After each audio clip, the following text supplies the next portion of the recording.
Everybody knows that the people who dare to have sex in a horror scenario always wind up getting axed. This is all about obsession. These films are all about the pathologically obsessed. I love you. I love you. I love you. If horror films teach you anything, it's just stay away from that. Read a book, join a knitting club, just do not get laid. Horror movies are often a celebration of sexuality, so it goes either way. In fear, we try to find comfort, and in flesh, we find comfort. The two just seem to go hand in hand. Some attractions can be fatal.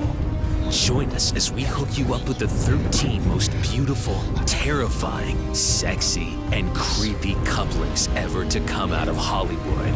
It's Chiller 13 Most Horrifying Hookups. I saw The Roommate because I have a huge crush on Leighton Meester. And the best thing I can say about it is that it did not dissuade me from having a crush on Leighton Meester. Number 13.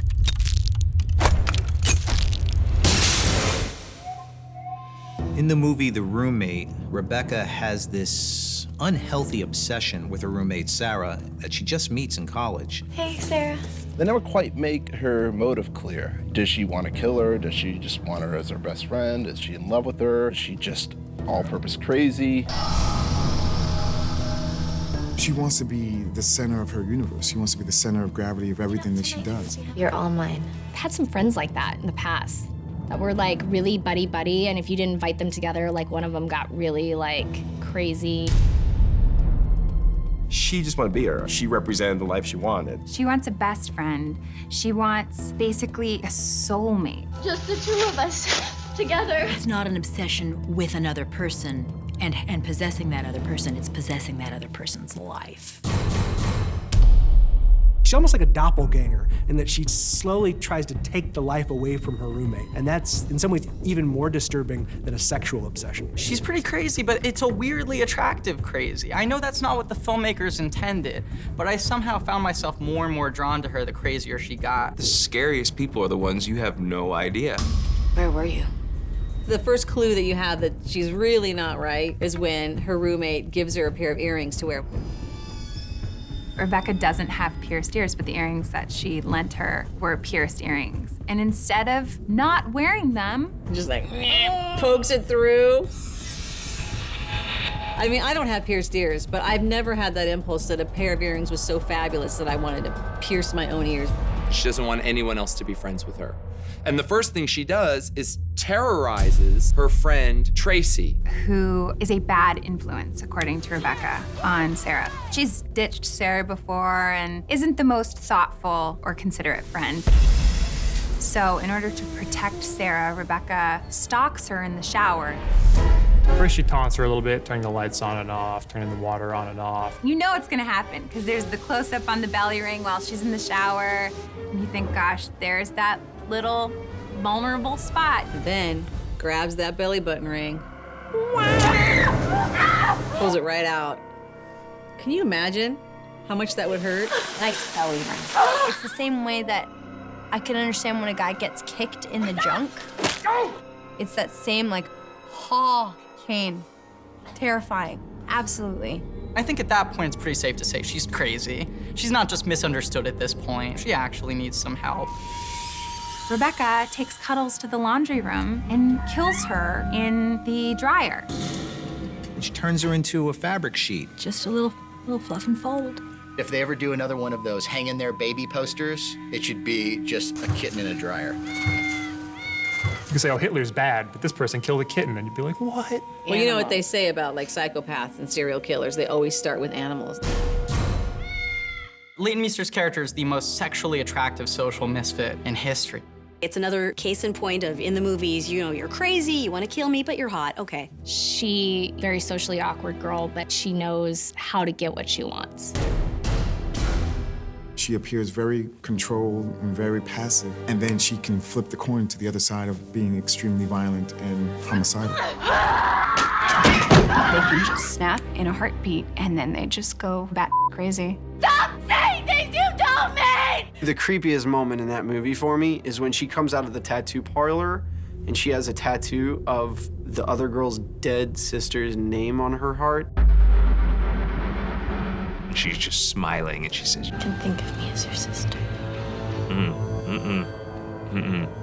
It's nice to support your friends, but I think that's one step too far. That's sort of like the official stamp of crazy, like certified nuts. You should have seen that one coming. You were stupid for that one.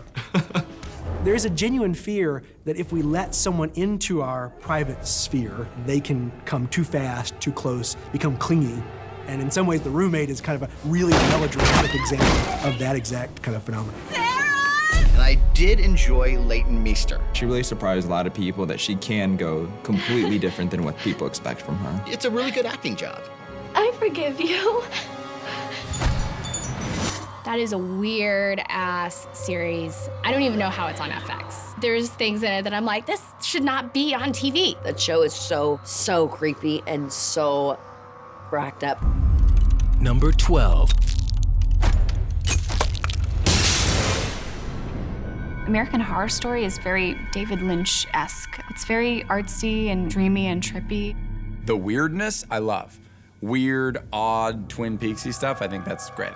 I was really surprised at how twisted and innovative and deranged it was. It's like a Tennessee Williams novel crossed with a sort of softcore porn. It's very erotic, it's scary, it's disturbing. They took tropes that you see in haunted house movies, successfully just shoved them together, and it all kind of worked. They trampled a lot of horror conventions. It was like they were playing by their own rules on that show. It had baby dolls, it had old-timey pictures. It had latex suits. It had monsters and like creepy people. Bugs. I honestly thought there was gonna be like a specific amount of scary effed up stuff, but it was gonna be spread out over the season, and instead there would be all that stuff would be in like one episode. It really delivered, like Fast and Furious. The house just strictly is cursed in that anything that goes in there is gonna get screwed up in one way or the other. You have a mad scientist in there, you have abortions being done. Why the hell don't you move? Just get out of the house. It's a pretty beautiful home. You know, put up a couple curtains, hide some blood. I think you got something. This family moves into the Addams family's house. But imagine if the Addams family were all ghosts and they were all psychotic killers and crazy people. Everyone who moves into that house ends up dying in some tragic way, and then their souls are trapped in this house forever. They're all real, they're tangible, they come to visit the living, they interact with the living, they sometimes kill the living. The house has a very long history of people being murdered and ghosts coming back and murdering other people who then become ghosts. You don't know who's dead and who's not. The ghosts don't observe or follow any of the rules. They can kill you, they can have sex with you, they can really mess you up for life. Okay, you broke all the rules. I don't care. Show me more ghosts having sex with people. You're never gonna rest in peace in that house. If it wasn't something violent, it was something sexual, poison, murder, incest, infidelity. I think it's all kind of there. There are so many horrifying hookups in American Horror Story, all driven by the evil that's inside that home. They're kind of sitting in purgatory, just waiting for something to happen. If I could take on an actual physical form and have sex, I probably would do it too. I don't think 5 minutes goes by in the show without somebody either having sex or dealing with the fallout from the last time they had sex. The most horrifying hookup was definitely in the first episode with the man in rubber. This crazy latex suit that they found in the attic, which she asked him to throw away. He did, and oh, it's back. You don't know who is in the rubber suit upstairs. It's this big mystery, which is great, because during the course of the series, you find out who was in that suit. She thinks that it's her husband just coming back for a second round, and Her husband is trying something kinky. It's definitely weird for her because she cries immediately after. You find out that this is little Tate, worse yet, he impregnated her with, obviously, the, demon spawn. Tate is one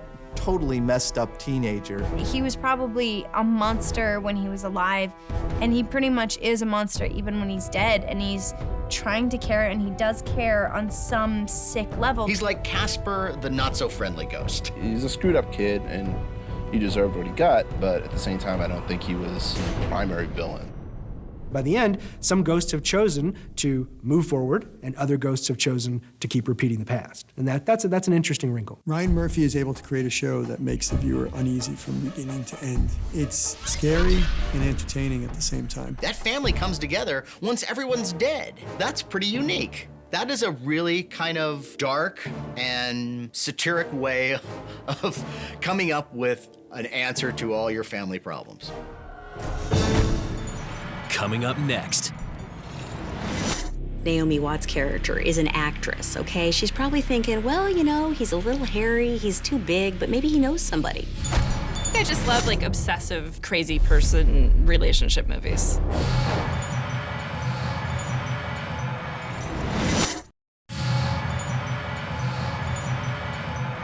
I think I just love like obsessive, crazy person relationship movies. It's like the shiny teenage version of Fatal Attraction. Number 11. I love Swimfan. That's a great movie. Here we have a guy who has everything going for him in the world of high school life. He's got the great girlfriend, they have a great relationship. He's an athlete, he's accomplished, he looks like he has a bright future. He's worked hard to get where he is and to go where he's going, and this girl just steps in, man. The way Erica Christensen plays it is very aloof initially. Thank you so much. That's the allure. Within 20 minutes or so, she's already being weird. He has an affair with the girl, thinks it's gonna be a one-time thing, and she just stage 5 clinger right away. Oh, you've got everything? That's perfect? I can destroy that. Yeah. Apparently so, because commence the stalking. Ben kind of falls into the situation. There's no forethought. She is so like breathy and she's so sexy and so passionate. Madison Bell says to Ben, "Tell me you love me." Tell me you love me. He's like, "First, what the heck? I'm not gonna tell you I love you." She says, "You don't have to mean it." Okay. I love you. I love you. And that's when she's like mentally, I got it. Yeah. 1, that's hot. 2, the sign of a crazy person. What is wrong with you guys? Just sex with crazy women. I don't understand. Guys, don't do it. Right there, you're like, you should just back off and just leave. You should leave. That's just wrong on so many levels. Okay, it was so nice to meet you. I have to go. Danger, Will Robinson. Run. Run. If the word love is used in the first 24 hours, sometimes in the first 24 months of a relationship, most men will run, and they probably should. Why would you do that? Men's brains shut off during sex. We can get them to write blank checks if we're good enough. That's gonna come back and bite you on the ass. He's saying it, and it comes out like it's kind of like squeaks out of his voice, like it doesn't feel right. I love you. He doesn't have sort of the life experience to really know better. I make sure every guy says they love me within the first 2 weeks. Later on in the movie, Madison Bell and Ben are having a conversation. It gets a little violent, and she said, "You told me you loved me." He's like, "I didn't mean it." What the lead character should have done is gone immediately to his girlfriend, because if you take away the blackmail material, you got nothing. He gets the barrage of emails. You have 81 new emails in your box. It was probably one of the first movies to use email as a means of menacing somebody. It was when IM was big, and they had that whole IM thing back and forth. Even your private moment, they still had this way of getting to you. And I think that's part of the menace that's created in Swimfan. Erica Christensen is scary in that movie. She just didn't care. She wanted the guy, and she went for it, and she did anything she could to get to him. They can't control their love, and so they try to control the people that they're in love with. She would rather have a lie that she could believe in than not have anything at all. That girl has kind of a little bit of the crazy in her eyes. There would kind of staticky sounds every time she would be standing there and just going into her little psychotic interlude, and she'd be like, "Ee." How they did the cuts and the jarring splits. Her mind was cracking. There was so much in her face and so calm at the weirdest moments. I think she does a good job from being kind of teasing, seductive teenage minx to actually menacing kind of villain. Madison brings Amy to the pool, ties her to the chair, and pushes her in so that she's gonna drown. She tries to attack him with the pool skimmer, and he actually pulls her into the pool, and because she can't swim, she ends up drowning. You can tell there's not even an inkling of thought of jumping in and saving this girl. Well, I suppose if she'd been more of a swim fan, she might have learned to swim. Should have been able to save herself. But instead, she just fails. Now, yeah, swim fan. Swim fail. He ends up saving his girlfriend, and they live happily ever after. And at the end, just turns into a film about swimming safety. That's the moral of this movie. Learn how to swim, don't have sex. It is a gorilla the size of a building that falls in love with a woman. Giant monkey, pretty lady. I feel like the world's just not ready for that kind of love. Number 10.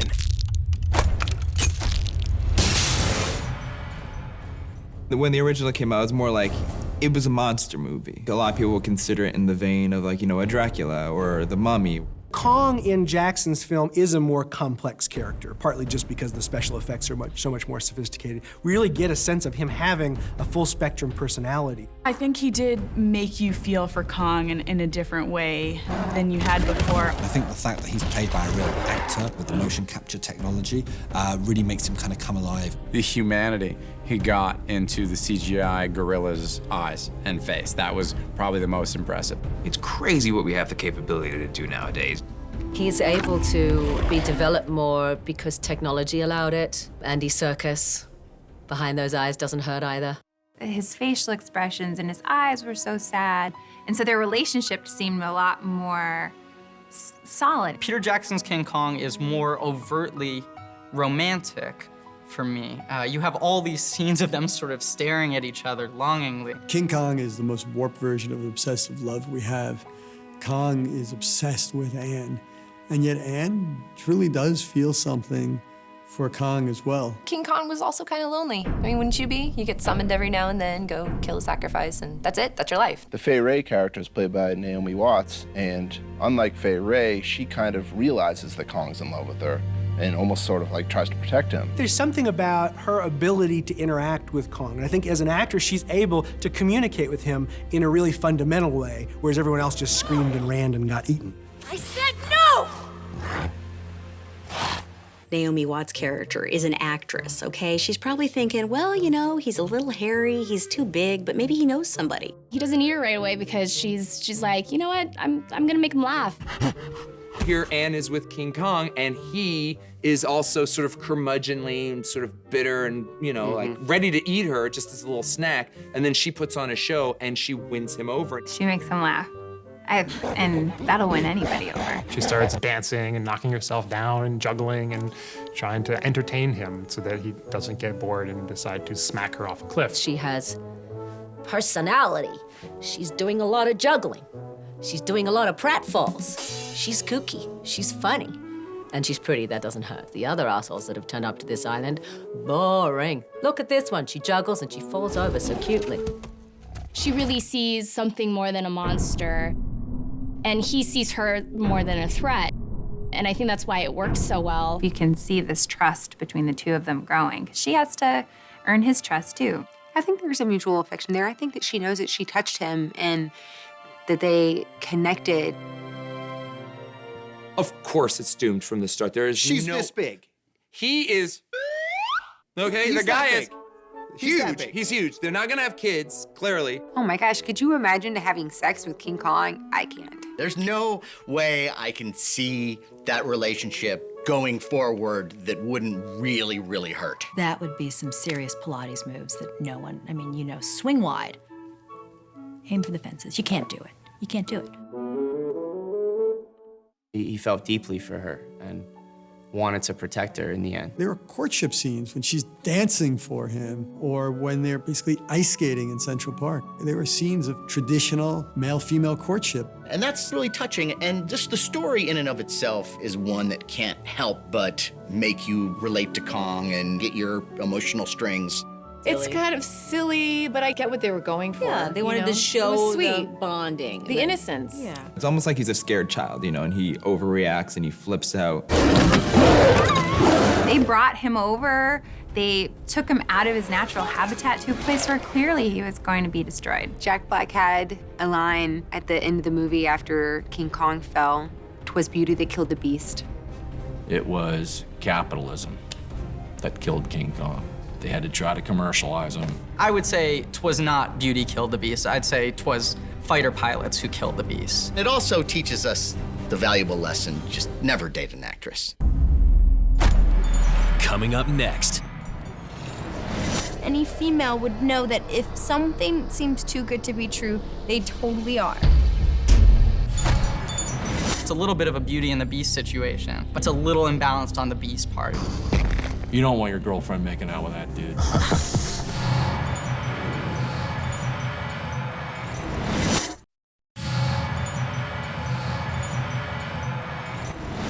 It's a great movie about polarities, I think. Darkness and light and good and evil. You have the prince-type guy, you have the beautiful princess-type girl, you have unicorns, and you have the prince of darkness. What's not to like? Number 9. The bad guys are goblins and horned demons. So there's no doubt who's good and who's bad. I wasn't attracted to Jack, the love interest, and he was supposed to get with Lily. And then darkness stepped in. He seemed like he was 6'8", demon-y, animal-esque guy. Walked in, I was just like, I've found my true mate. oh, hello you. I had a crush on him when I was a little kid. It's the weirdest thing. I don't know why. He's cut. Looks good. Goes to the hell gym or wherever you go to work out in the nether regions. I was like, he's awesome. Darkness falls for Lily.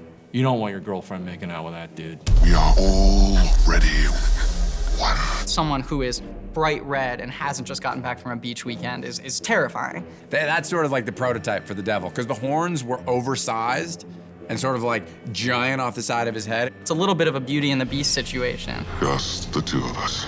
For me, it's a little imbalanced on the Beast part. Yes. He captures Lily so that she'll lure the unicorns and he can cover the world in darkness. To have something that is so pure come into it, I think that's really interesting to him. All things change, lady. Really, it's about the corruption of one soul. And if he's able to corrupt Lily's soul, then he achieves his escape. The evil seed of what you have done germinates within you. No. He knows that she can be manipulated, and he sets about tempting her with all the things that normal girls like. Jewelry, wine, food, and a nice black dress. She was totally into the dress. She looked rockin' in the evil outfit. It was so 80s, 90s, goth, London. Does the gown not please you? Work it. And then he dresses her up and kind of tries to convince her to marry him. No. Although he's playing a demon or a devil, which is the embodiment of evil, he truly does feel love for her. So can something so evil actually feel love? It is enough that we are alone together. That is a very inappropriate relationship, too. I mean, aside from him being the devil and all. And she's just this breath of fresh air. He's really, really kind of like, I'm turned on by this a little bit. He wanted her to be his bride and his foreverness and live in the dark world with him. I think she's sort of seduced a little bit by what he has to offer as well. Inside, I think she might have had a little crush on him. He's very powerful and regal in his darkness. They never actually hook up, but it's just a complete give-over of his heart. That's sexy. It's creepy, very twisted, but it's sexy. She somehow stops being super innocent and decides that she's gonna fool him and play along. I will stay here with you as you wish. And so she wisely decides that she would like to kill the last unicorn. I want to kill the unicorn. She was good and pure and innocent, and he turned her dark and ambitious and nasty. You really want her to choose Tim Curry, even though that means dooming the entire universe. She was so beautiful and so perfect and filled with light and love. You know what did it? The black lipstick. I thought it was the plunging neckline. That's what'll make you evil. There's more complexity there, and even though she wasn't a willing partner in that, the light and the dark clearly was much more interesting. And that's what you learn in the movie, that he even says that there's no light without the darkness. Mia Sara's character does try to save the day at the end, but let's not forget, she caused this entire problem by messing up the unicorn thing. The immortal personification of evil is tricked by a 15-year-old girl. I would think that the master of evil, the lord of darkness, would be a little more savvy. I guess in the end, she never was really turned on by him. She was just putting on an act like most women do. I don't think she should have just thrown aside Tim Curry that fast. I think that he could have gone places. Like, where's Jack going? Jack is gonna just run around in the forest and swing from trees and hang out with what appear to be children? They set up the classic Romeo and Juliet story with a maniacal thriller twist. It all could have been different, Mr. Walker. This is the anxiety of every father. Number 8. fear is just a kind of really dramatic, violent version of empty nest syndrome. It really hits on every parent's fear. She's growing up a little too fast for him. As long as you're living in my house, you'll follow my rules. The biggest fear is that the guy who your daughter falls in love with is going to be the worst sociopath you've ever encountered in your life. He's young, he's sexy, he's confident, he's built. This is right off the Calvin Klein ads. Mark Wahlberg has a very commanding presence. For women, I think he was definitely a sex symbol, and you could see why the girl would fall for him the way that she did. Super nice and courteous and sweet. A little bit of an outcast. I could fall in love with that Rottweiler puppy. Any female would know that if something seems too good to be true, they totally are. When he's even trying to be the charming guy, he's almost more creepy. Mr. Walker, pleasure to meet you, sir. He clearly sees what he wants and is incredibly capable of controlling people around him, which I thought was one of the really nice aspects of his performance, his ability not just to be menacing, but to be manipulative and cunning. Mark Wahlberg does a great job playing a psychotic. Very intense, quiet, brooding, very calculating, very, very mysterious. But the second you say that he's killed people or that he's a stalker or something like that, you're like, I can buy it. Ooh, baby. He makes a good stalker. He's on the outside of his mind. He's nuts. Some women are really attracted to this bad boy. He just represents everything that's unknown and mysterious and wrong. And there's something so right about that. It stopped being about love for him, and it seemed more about being in control.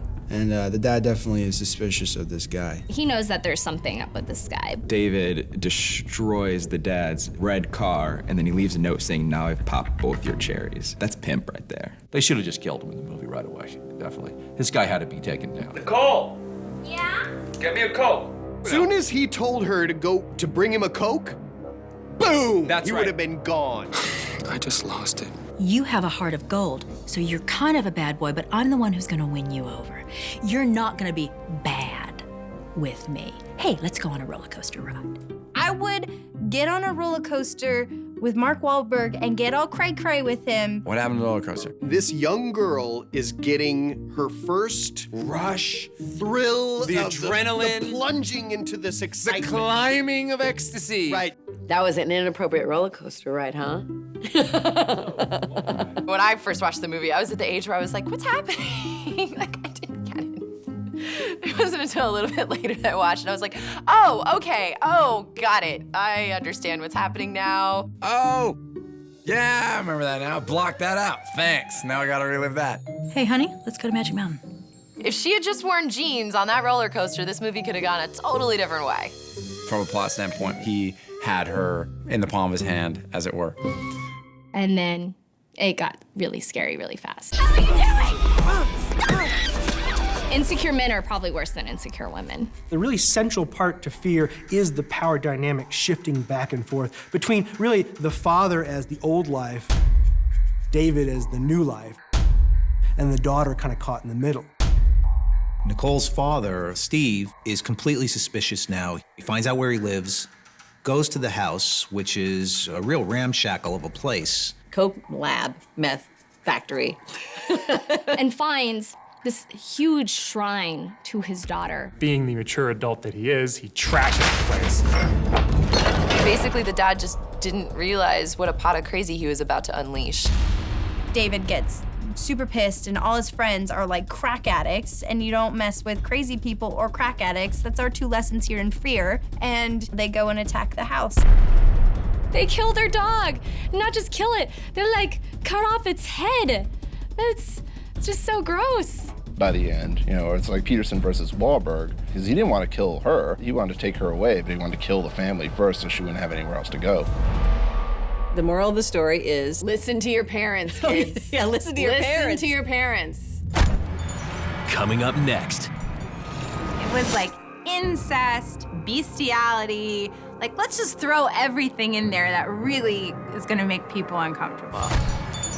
Gives his soul to Satan because he's in love with a girl. That'd be pretty romantic if a guy sacrificed his immortal soul for love for me. Yeah, that'd be cool.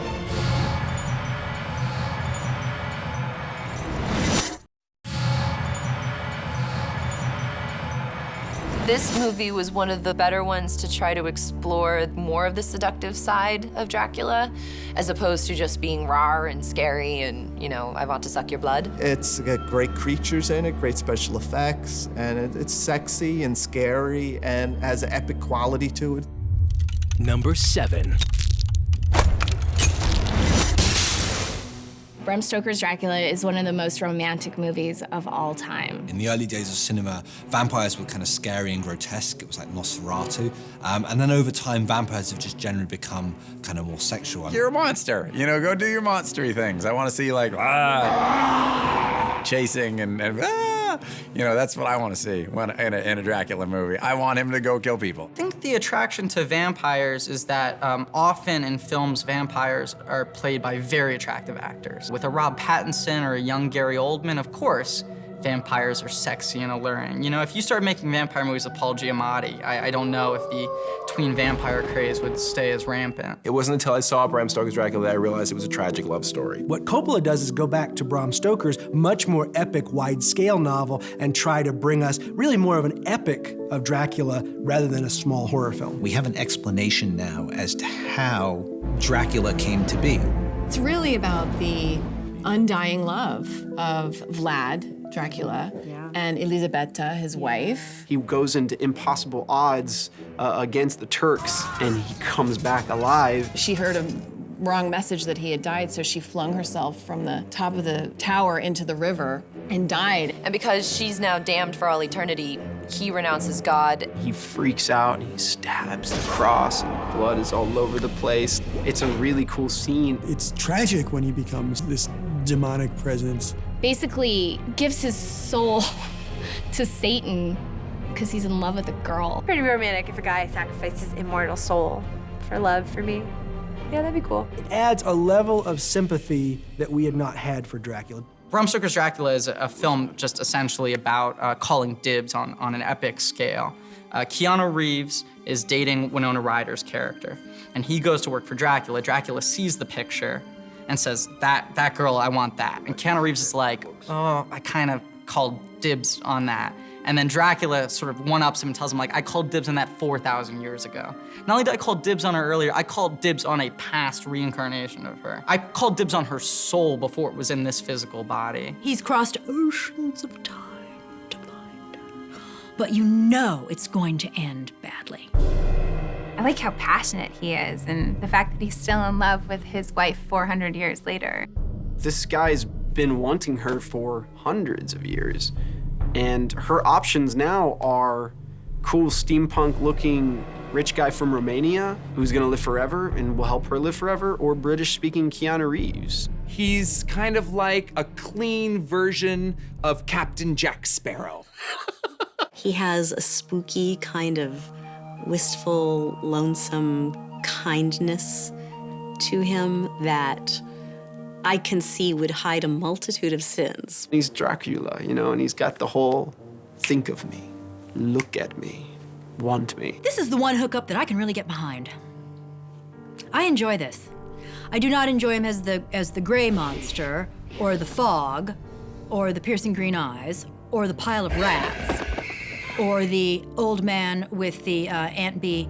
Mayberry RFD hair, but Dracula just as Gary Oldman on the street with the blue John Lennon sunglasses and the long hair. I can get behind that in a heartbeat.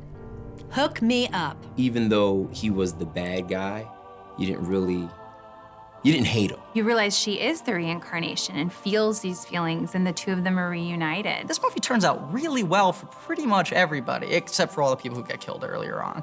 But everyone who's still alive at the end of the movie is really happy. It's a very standard classic story. It's boy meets girl, boy and girl splice different DNA to create a horrifying freak creature. Number 6. All of a sudden, they've got this little baby monster who's super growing fast, and she's got this tail, and it's got a stinger in it, and she's really creepy looking. It's a boy meets things story, or it's more of a boy makes things story. It sort of answers the question, what if you crossed Bjork with a scorpion? Dren's kind of different almost every time we see her. At first, it doesn't resemble anything human. It's just this little shrimp thing. And then it becomes like this sort of little baby hamster looking thing with a tail, and then eventually it's Dren. You never knew if she was gonna be a threatening presence or if she was their daughter who was in a little blue dress. Their big mistake is Elsa puts her own DNA into the mix. And creates like a spliced human being mixed with a bunch of other specimens. Here she is literally recreating herself in a weird way, and that makes it more intimate. It really is much more about pregnancy and birth and child care in a much more deep, familial, maternal way. There's that great scene where Adrian Brody is dancing with her. Back up good. Oh, yeah. Turn this side. He realizes that it's partially Sarah Polly's genes that she put in and that she's crazy and is attracted to his girlfriend and his somewhat daughter. He sees Elsa in her face, and he knows that she has done this thing, created this thing out of her own body. Yeah. So scary. Dren has never had physical touch and is so attracted by her somewhat baby daddy. After they finish dancing, they end up having sex. That sex scene is like, I can't believe they're actually doing this. And then they do it, and you're like, oh. Because I was like, it's his daughter. Oh my God, what's going on here? I mean, it was like incest, bestiality. Like, let's just throw everything in there that really is gonna make people uncomfortable. You're not expecting anything sort of that dangerous or weird.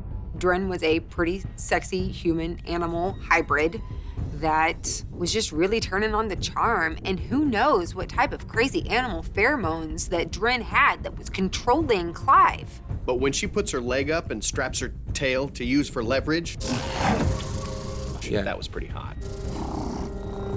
Which just proves that guys will just boink anything. I don't like monster sex. It's gross. It's vaguely incestuous. It's sort of bestiality. It's still kind of hot, though. And then Elsa walks in on them. Can you imagine? You're having sex with my creature that's part of me, that's kind of your daughter? After she has sex with Clive, she goes into like this cocoon state and comes out a male. That actually happens in the natural world. But there's something very disturbing about it, particularly when it is bound up with gender stereotypes of males being very violent and females being very passive. They didn't ask to be here, and they are simply behaving as nature dictates. Then we get all wonky on them. Dren becomes a guy.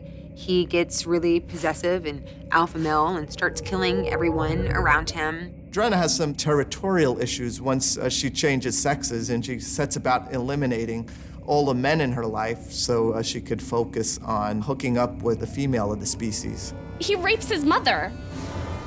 It's really creepy. Don't screw with nature, man. It's gonna come back and rape you. Any movie that involves some form of offspring, having some sort of sex with a parental figure, and then going from woman to man, and then raping the mother figure is, I'd say that's a creepy film. She ends up pregnant from this creature. Which, of course, is a dramatic reveal where she stands up at the table, but anyone who's seen a horror movie knew that was coming. She was like, what's the worst that can happen? And I'm like, pretty sure the end of civilization as we know it could be the worst that could happen. That baby grows up and becomes the fifth member of the Splice Girls. I'll tell you what I want, what I really, really want. I would say there are two morals. It's like Frankenstein. Don't try to be God. And then the second moral would be don't have sex with something you made in the lab. Coming up next. We need a movie that is not afraid of nudity, lesbians, and stabbing. Any movie where Amanda Seyfried and Megan Fox strip down to their bras and make out can't be that horrifying.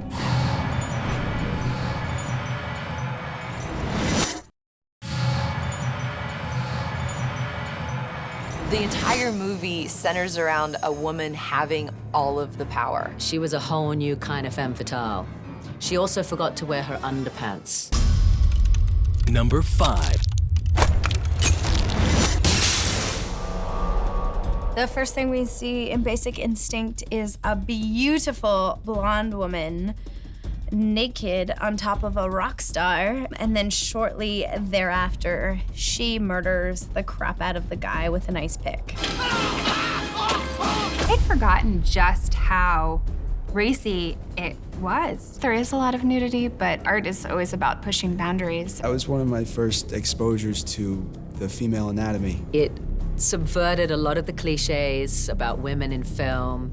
Here was Sharon Stone swearing like a sailor, smoking, drinking booze, doing blow, having sex. It was like an empowered twist on the Hitchcock blonde, and it's sexy. You know I don't wear any underwear, don't you, Nick? Sharon Stone is the star of that movie. She goes all out, literally, figuratively. She was strong and confident and in control. It immediately turned her into a sex icon. Basic Instinct is your classic film noir. In some ways, this could have been done in the 40s or 50s and felt very comfortable. We have sex, we have blood, and we have murder, and that's how we walk right into this story. Michael Douglas is a specialist in these movies. There's like 5 movies where Michael Douglas has gets him in trouble. When did Michael Douglas in an on-screen relationship ever turn out well? You know? I mean, that's a horrifying hookup. Michael Douglas and anyone. I was expecting you. Why he would sleep with her when he knows she's insane and stabs people she's sleeping with, and has said that she's manipulating him. The most famous scene in the movie is when she's being interrogated and she, you know, she does the leg thing. I'd show you, but then I'd have to kill you. She's so hot, and she's calm and cool and collected, and she's got this whole, you know, kind of sexy, mysterious thing about her. She immediately asserts the power in the room, and it's just her versus 5 or 6 cops. She was running that interrogation. For sure. Breaking the rules. I can smoke in here if I want to. What are you gonna do, arrest me for smoking? Great line. What are you gonna do? Charge me with smoking?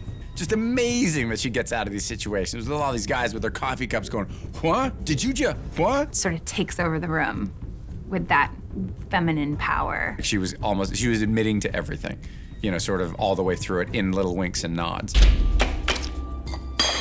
I like rough edges. Catherine likes ice picks because she likes rough edges. I think she likes a lot of things rough. She likes sharp edges. She likes sharp edges. Yeah, I like sharp edges. The symbolism is probably, if I was being film student-y, is like a little phallic. And that ice pick control. It's like an extension of her masculine side. It's her penis. She's killing people with her penis. ice pick penis. The idea that she decides to penetrate her victim is a kind of reversal of the traditional sexual roles. She's killing people because she can. She can do it, and she can get away with it, and she knows it. That's a good sociopath right there. Killing for her is so easy that she decided to almost make it like blaringly obvious to the world, hey, I'm a murderer. If I was to kill someone, this is how I'm gonna do it. I can't possibly be the murderer. I just wrote a book about it. That's crazy. Who would do that? I'd have to be pretty stupid to write a book about killing and then kill somebody the way I described it in my book. I'd be announcing myself as the killer. When you finally think you have the answer, when you finally think you know who the killer is, the very last shot, you're reversed again. It's left up to us to interpret, is she the killer or is she not the killer? Was it her or not? It was her. You think it was her? It was her. You spend the movie convinced that she did it and that there's going to be a twist that she didn't. And then the twist is that she actually did. So it's an interesting thing where it's the no twist twist. We went along for the ride because there was sex and there was violence. We need the new Basic Instinct. We need a movie that is not afraid of nudity and isn't afraid of lesbians and stabbing. Sharon Stone, sexy, manipulative, vagina. That is what I got from that movie. I wanted to write something in the grand tradition of cool teenage girls in horror. The best part is that it's a cautionary tale for boys in general to mess with women. Number 4. I loved Jennifer's Body. Talk about a fabulous horror romp. I love Diablo Cody. I love Megan Fox. So I thought it was awesome. It plays with genre rules and, you know, sort of subverts them. It was fun to have the promiscuous guys be the ones who are punished, because usually it's the other way around. Jennifer is literally a man-eater. She is the sexually ravenous creature, so I think that is different. cannibalism was an interesting metaphor to play with when you're talking about teenage girls and eating disorders and all that fun stuff. What makes this movie work is the element of comedy within the movie. Tampon. There's some really witty, really dark, sarcastic dialogue going on there. Jennifer's Body and Judo are tonally kind of similar. Those were the only two films that I've written that really have that style dialogue. I saw their MySpace page, and the lead singer's extra salty. They're about the desires and the experiences of teenage girls. The back and forth with each other is wonderful. These are like smart bumps. Very humorous, very funny. Now, I've always thought of it as the unrequited love affair. The friendships that you have as a young woman are in many ways like more extreme and more intense than the love affairs that you have later in life. The man Seyfried kind of has a crush on her, and then when Megan Fox starts to advance on her sexually, she can't help herself. She just kind of falls into it. They end up making out, which is perhaps the best 3 minutes ever filmed. Any movie where Amanda Seyfried and Megan Fox strip down to their bras and make out can't be that horrifying. Oh, so good. Yeah, we were a fan of that I'll scene. be right back. Yep. Jennifer is kidnapped or sort of lured into the woods by a satanic rock band, which is, I mean, all those things your mother said about that music you listen to are totally true. I think I was listening to like Coldplay or U2, some do-gooder band, and I thought, wouldn't it be so funny if one of those bands just turned out to be like horrible, like satanic douchebags? They're gonna sacrifice this virgin, and then they're gonna become rock stars and rich and famous. They believe that like anyone from like a small town America is a virgin, but obviously as Jennifer states, I'm not even a backdoor virgin. I'm not even a backdoor virgin. That girl's been around the block like a couple times. They have gotten a sacrificial rite off the internet, which is, of course, where you want to go for all of your sacrificial rites and cooking classes. Unfortunately, things go a little wrong because Jennifer's not the virgin that they thought she was. In plunging that knife in, it simply invites a demon into that non-virgin body, and that's where it stays. She turns into a succubus. She just goes on a hunger, feeding, slaughter rampage. She seduces a guy on the football team, and it's hilarious. She takes him out in the woods, and then she proceeds to devour him.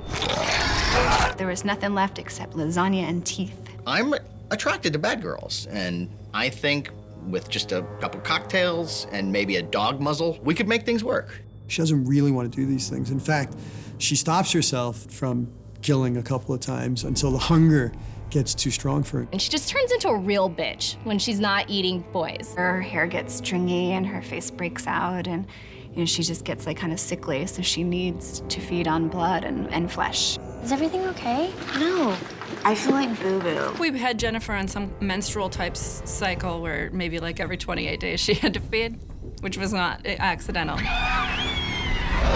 So you have enough of those demons, they'll start cycling together. Needy basically comes to the realization that Jennifer's actions have to be stopped, and she's really the only person to do it. They try to kill each other. They're close friends, they need each other, they love each other, and it turns wrong. It wasn't a box office success, but I think the film is pretty underrated. time will be good to Jennifer's Body. I think it's gonna age very well. Coming up next. She basically blatantly says, I'm a crazy stalker. I'd like to have sex with you. You cool with that? Just takes that one bad choice to ruin your life. Who needs nice girls? She is having sex with the devil.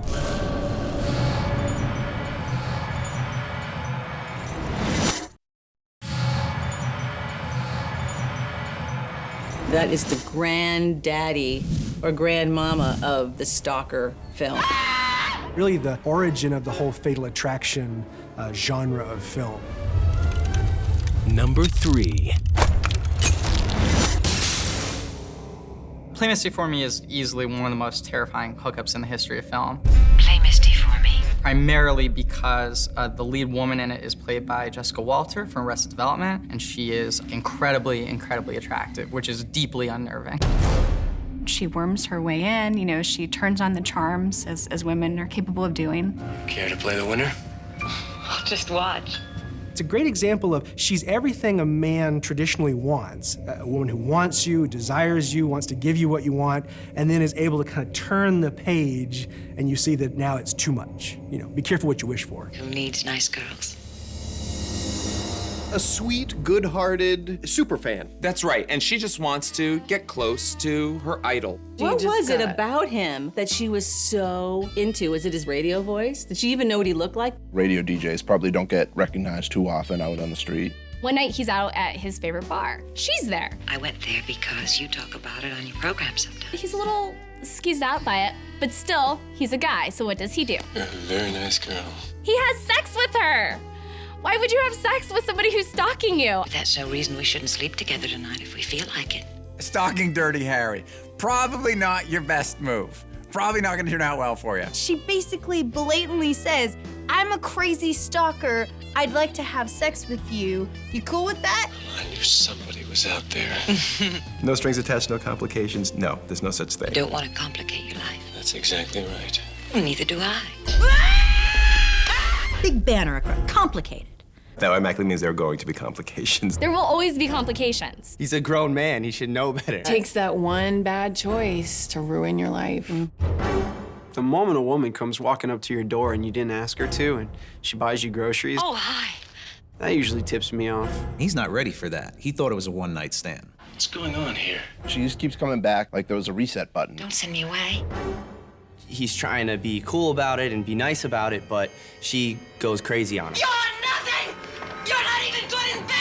She builds up this relationship, I think, in her head. And then when it doesn't play out as she had imagined, then she just goes, you know, bat crazy. It is not true! Her temper really flashes when he doesn't want her to be there. We cannot get behind the fact that he doesn't put the kibosh on Jessica Walter physically, literally. She slit her wrist. That's her way of staying around. Obsessive love always, brings out the psycho.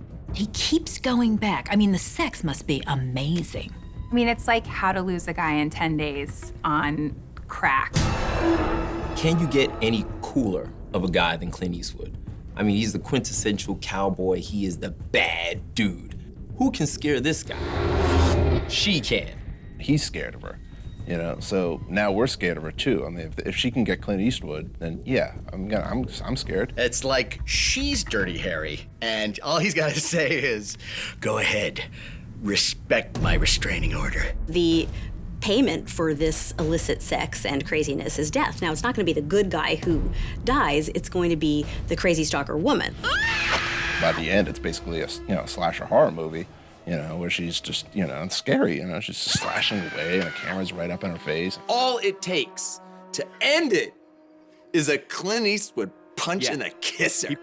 Yeah. He just, boom, right in her face, and she's like, ooh, and she falls out of the window and down on the rocky cliff.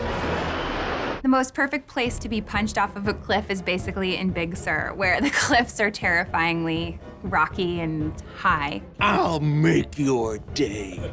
Crash, Evelyn. Get out of Carmel. And it's over. It's like, done. Anytime you punch a girl in the face because she's being a bitch is a good day. But I mean, really bitchy. Like, it has to be, bad. Never underestimate the power of a woman. That's what that movie proves to you. In more ways than one, I think. One-night stands are deadly. It's one of the iconic horror stories. Mia Farrow is raped by the devil. You don't want to be raped by that guy. Number 2.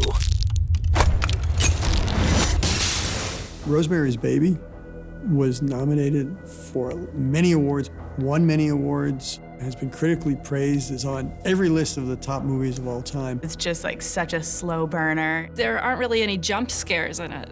They're really delicious, slow scares. There's no gore, there's no crazy blood, there's no scare moments. It's just the eeriness of the devil and a baby.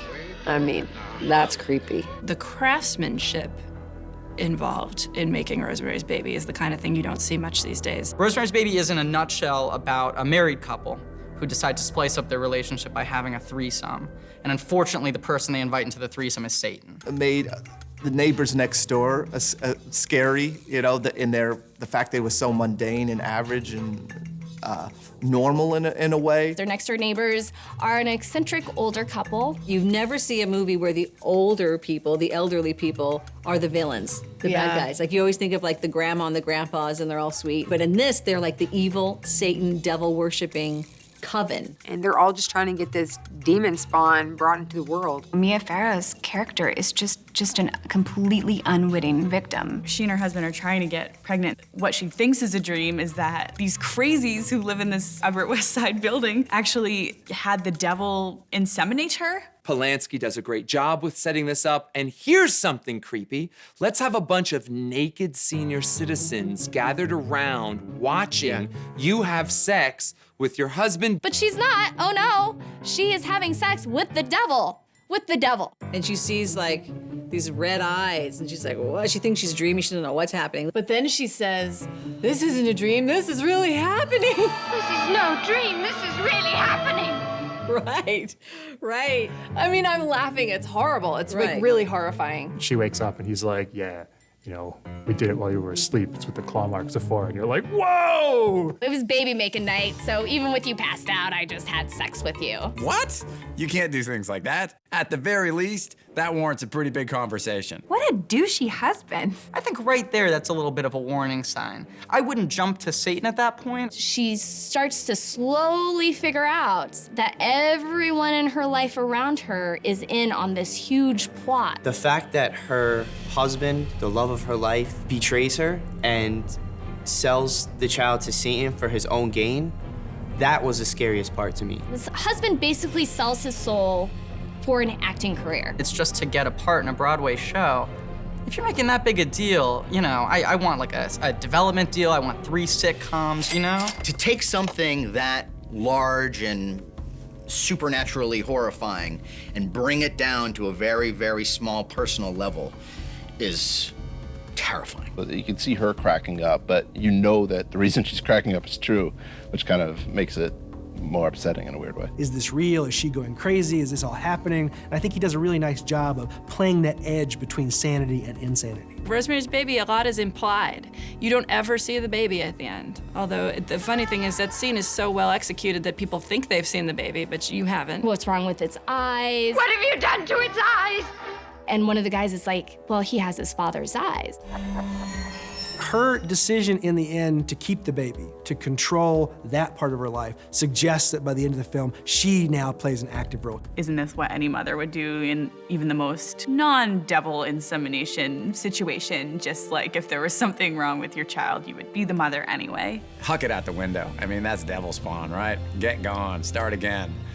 New dude, too. You got to drop kick your husband after that. What elevates Rosemary's Baby is Roman Polanski's direction and Mia Farrow's performance. Rosemary's Baby is one of the first really high-budget, almost art horror films, and I think that opened the door for films like The Exorcist and later The Shining to be A-list directors taking on horror topics, but really doing them in fully professional ways. Coming up next.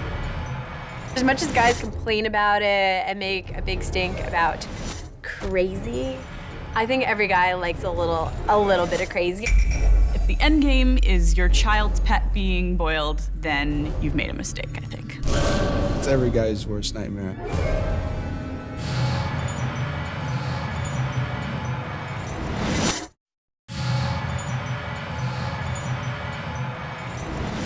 It's the kind of movie that you would look at and think that no man should ever cheat after seeing something like that. It terrified all men of possibly going out with someone who seems real nice and they turn out to be a psychopath. It's really the jewel in the crown of this genre because it's played so beautifully.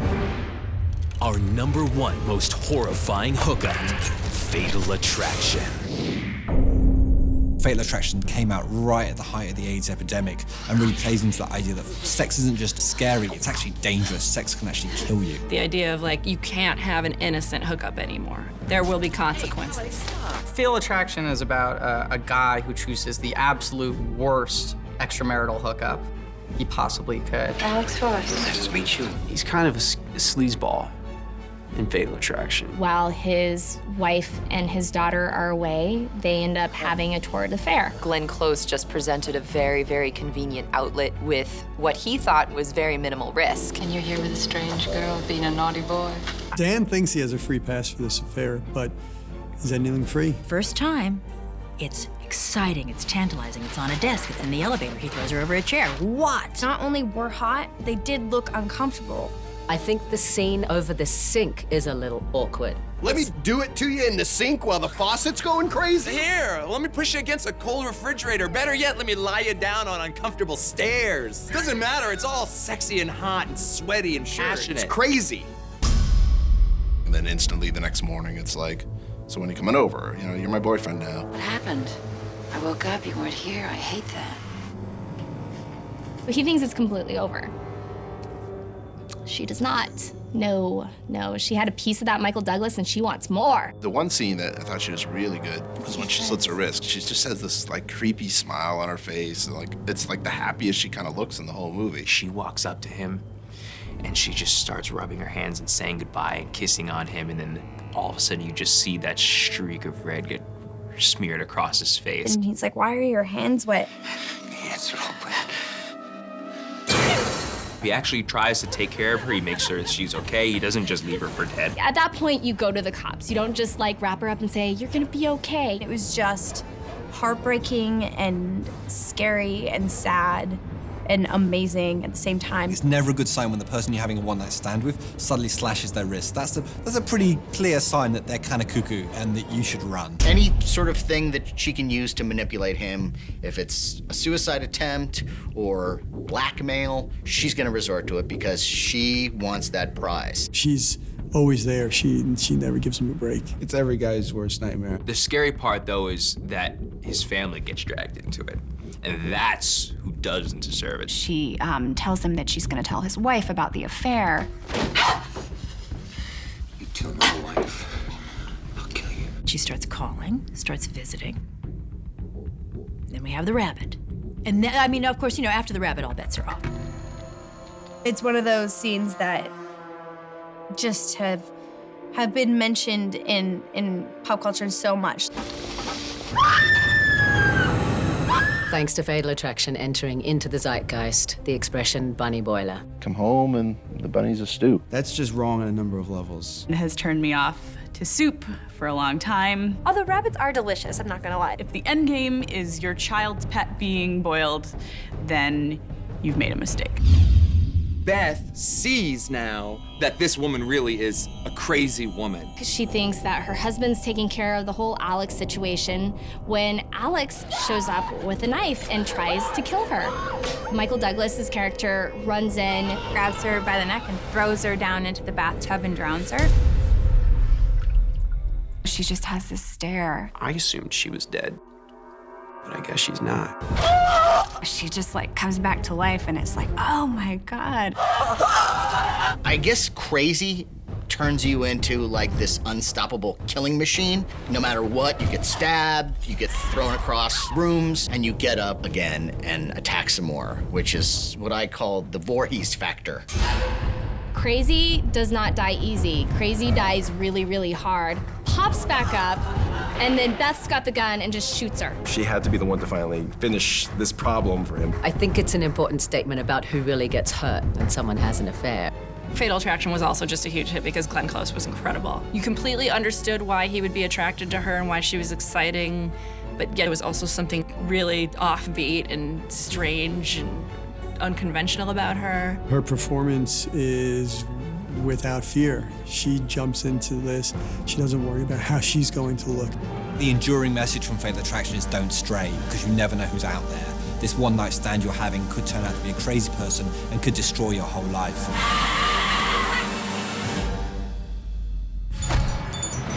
If we learn anything from these movies, it's that you can't just have sex and not worry about the repercussions. Those movies always try to say that the minute you have sex, you're no longer pure and good and clean. I can say that the minute I had sex, everything got a lot better. It's always the boyfriend's fault, the girlfriend's fault. It's never your fault. It's like, they're crazy. They're crazy. And then they turn out to be, you know, a killer. It kind of makes you not really want to date. We'll all use our vaginas as weapons.